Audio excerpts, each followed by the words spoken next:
میرا سوال تھا کہ کیا دنیا میں دو نبی سیم ٹائم پہ ایگزسٹ کر سکتے ہیں؟ دنیا میں دو نبی سیم ٹائم میں ایگزسٹ کر سکتے ہیں.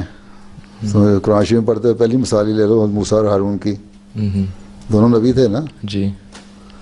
حضرت موسیٰ نے تو کہا تھا اللہ تعالیٰ کو کہ میرے سے زیادہ میری تو زبان میں بھی لکرت ہے, میں صحیح طرح بول نہیں سکتا, میں نے قصور بھی کیا ہوا ہے فرعون کا, ہے بہتر یہ ہے کہ مجھے پہ جو دین نبوت اتار ہے وہ ہارون پہ اتار دے.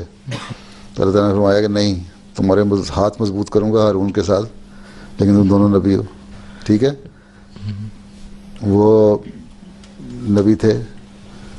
پھر مختلف علاقوں میں مختلف نبی ایک وقت میں رہے ہوئے ہیں, دنیا میں تو رہے ہوئے ہیں قبیلوں میں. جی سر. حضرت اسماعیل تھے, حضرت اسحاق تھے, ہیں, اور یہ تو دونوں ایک وقت میں تھے نا, ایک علاقے میں. ٹھیک ہے. جی سر. ٹھیک ہے. پھر ابراہیم کے وقت میں, حضرت ابراہیم کے وقت میں بھی دوسرے علاقے میں تھے.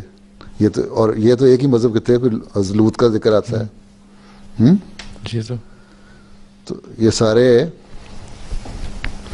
نبی ہو سکتے ہیں, لیکن جب حضرت صلی اللہ علیہ وسلم تشریف لے آئے, مبعوث ہو گئے, تو آپ ساری دنیا کے لیے آ گئے.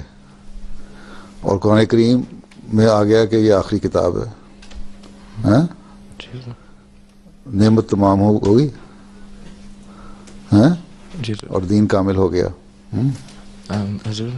تو اس کے بعد اب نبی کا آنا جو ہے وہ حضرت صلی اللہ علیہ وسلم کے طفیل سے ہی ہو سکتا ہے. ٹھیک ہے. اور حضرت صلی اللہ علیہ وسلم نے جو حدیث سے ملتا ہے, اگر کسی نبی کے آنے کی پیش گوئی فرمائی ہے تو وہ صرف مسیح موعود اور مہدی موت کی.